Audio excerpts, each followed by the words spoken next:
Hello everyone! Welcome back once again to DOK GILMAC Online Tutorial, Grade 7 Mathematics Tutorial. The topic I will be discussing for today's tutorial is all about integers and absolute value. Objectives: understand the meaning of the absolute value of a number.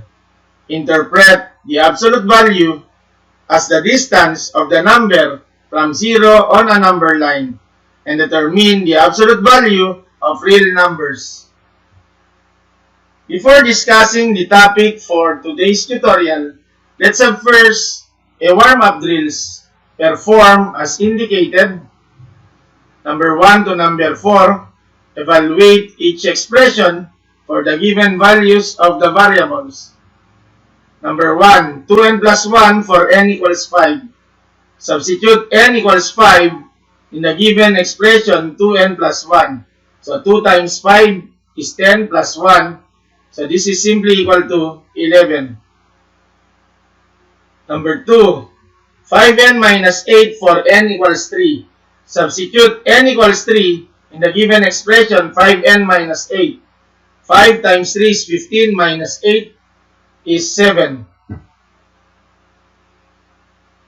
Number 3, n plus 10 for n equals 4. Substitute n equals 4 in the given expression n plus 10. 4 plus 10 is simply equal to 14. Number 4, 4n minus 5 for n equals 2. Substitute n equals 2 in the given expression for n minus 5. 4 times 2 is 8 minus 5 is simply equal to 3.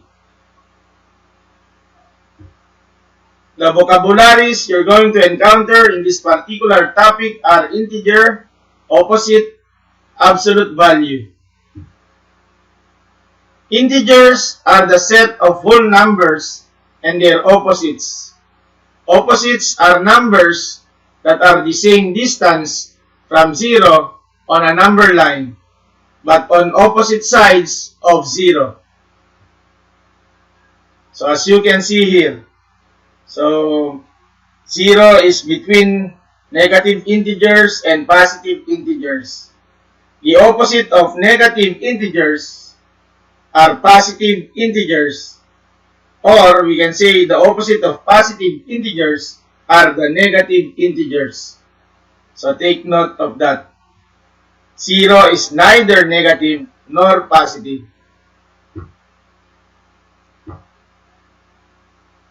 Remember, numbers on a number line increase in value as you move from left to right, and decrease in value as you move from right to left. So take note of that. Illustrative example number 1. Alvin's score is 6 and Felipe's score is 2. Use greater than, less than, or equal to compare the scores. So consider the real number line here. Place the scores on the number line. So from negative 7 to positive 6. So we plot Felipe's score, which is 2, and Alvin's score is 6. So as you can see here, 2 is less than 6. 2 is to the left of 6. So therefore, Felipe's score is less than Alvin's score. Illustrative example number 2.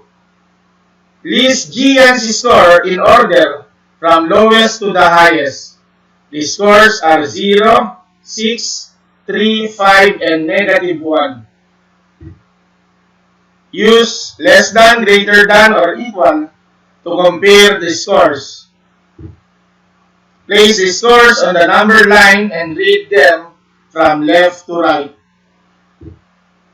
So consider the real number line from negative 7 to positive 6. So we plot the given scores of G yan. So we have negative 1, 0, 3, 5, and 6. The order from the lowest score to the highest score are negative 1, 0, 3, 5, and 6. So as you can see here in the number line. Illustrative example number 3. Aryan's score is 6 and Elisa's score is 0. Use less than, greater than, or equal to compare the scores. Place the scores on the number line. So consider the number line from negative 7 to positive 6. We plot the scores of Aryan and Elisa. Elisa's score is 0 and Aryan's score is 6. 0 is less than 6. 0 is to the left of 6. Therefore, Elisa's score is less than Aryan's score. Illustrative example number 4. List Angela's score in order from lowest to the highest. The scores are negative 5, 4, negative 2, 2, and negative 1. Use less than, greater than, or equal to compare the scores. Place the scores on the number line and read them from left to right. So consider the number line from negative 7 to positive 6. We plot the scores of Angela. So we have negative 5, negative 2, negative 1, 2, and 4. The order from the lowest score to the highest score are negative 5, negative 2, negative 1, 2, and 4, as you can see here. A number's absolute value is its distance from 0 on a number line. Absolute value is always positive because distance is always positive. The absolute value of negative 4 is written as absolute value of negative 4. Opposites have the same absolute value. Consider the real number line from negative 5 to positive 5. We plot negative 4 and positive 4 and 0. The absolute value of negative 4 is positive 4. The absolute value of positive 4 is also positive 4. As you can see here in the number line, the distance of negative 4 from 0 and the distance of 4 from 0 is 4 units. So as you can see, they have the same distance, which is 4 units. Illustrative example number 5. Absolute value of negative 5. Simplify each expression. Consider the real number line from negative 7 to positive 6. So we plot negative 5 and 0. As you can see, the distance from 0 of negative 5 is 5 units. So therefore, absolute value of negative 5 is positive 5, since the distance of negative 5 from 0 is 5. Illustrative example number 6. Absolute value of 6. Simplify each expression. Consider the real number line from negative 7 to positive 6. We plot positive 6 and 0. So as you can see, the distance of 6 from 0 is 6 units. So therefore, absolute value of 6 is 6. Illustrative example number 7. Simplify each expression. Absolute value of negative 6 plus absolute value of negative 4. So we have 6 plus 4. This is simply equal to 10.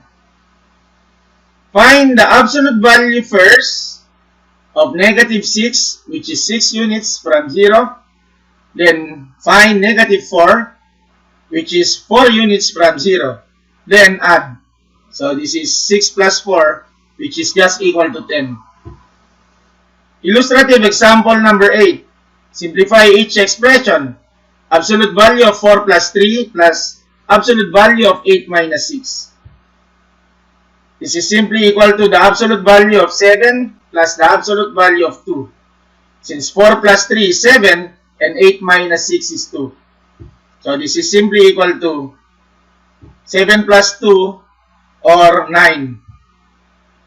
Take note, absolute value of 4 plus 3 is absolute value of 7.